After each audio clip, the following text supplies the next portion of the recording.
Are your friends an elevator or a cage? Steve Pavlina. December 16, 2004. As a follow-up to the last entry, let's explore the role of the people in your life.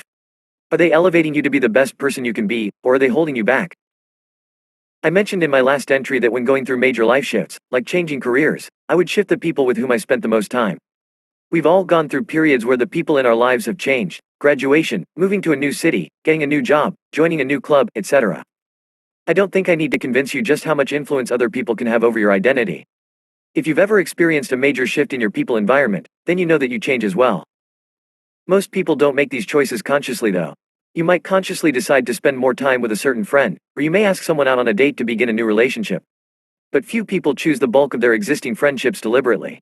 Chance meetings may be out of your control, but the strength or weakness of your existing connections is largely under your control.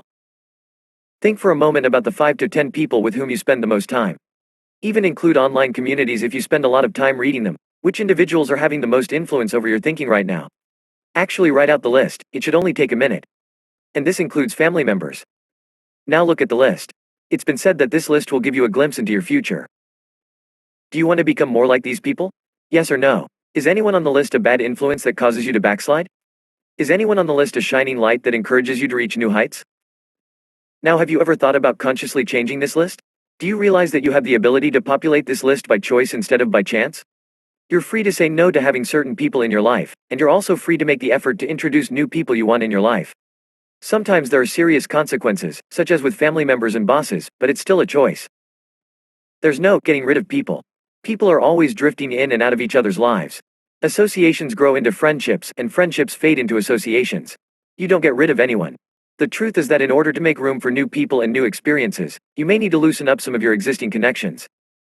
What about loyalty? Shouldn't you always be loyal to your friends? Once you have a close friend, even if their influence on you is somewhat destructive, shouldn't you stick by them? Loyalty is one of my personal values. But my value of loyalty means being loyal to my vision of my highest and best self and to my core values. And this runs both ways. While I know I can't afford to hang on to friendships that conflict with my values, I also can't hang on to friends that I may be holding back in some way. I only want to have win-win relationships where everyone benefits. Loyalty to a friend sometimes means having to let go. It means being loyal to their highest and best self as well. If someone is destroying their health by smoking, for example, you aren't showing loyalty by smoking right along with them. What are you being loyal to then? Death? True loyalty sometimes requires that you break destructive connections, get yourself back on solid ground, and then decide what you can really do to help your friend, which sometimes requires letting them hit bottom. How about a realistic example?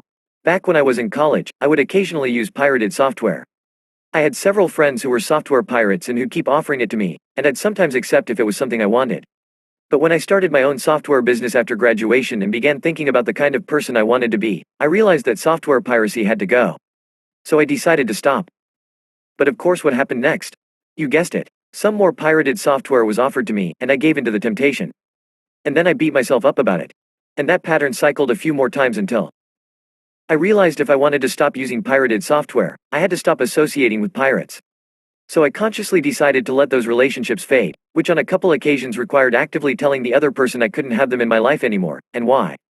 Then I built closer friendships with more honest people who would never consider software piracy. My new friends and associates elevated my thinking to their level, and I found it easy to let go of software piracy permanently. I was positively infected by the thoughts of those who don't pirate software, so my new mindset just doesn't even consider piracy. I either buy what I want, or I do without. Today I use a lot of shareware programs, and they're all registered. Even though I could save money by tracking down pirated versions, I just don't. I won't even consider it. And it has nothing to do with being worried about getting caught or getting a computer virus or not having the latest version or wasting too much time. Software piracy just isn't me. I'm a non-pirate. This change had some unexpected positive side effects too. When I let go of piracy, I felt a lot more deserving of my successes. It elevated my sense of self.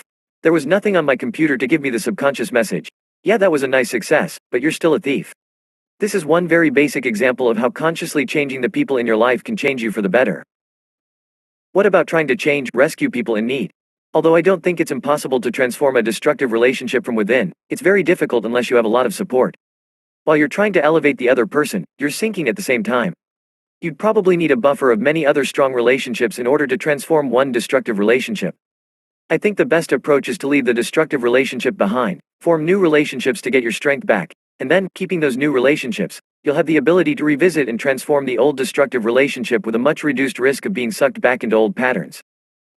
I think you can get a pretty good idea of what a person is like by looking at the people who surround that person. Think about it for a moment. What kind of people does George Bush spend the most time with? What about the Dalai Lama? Your children? Even Jesus was surrounded by the 12 apostles.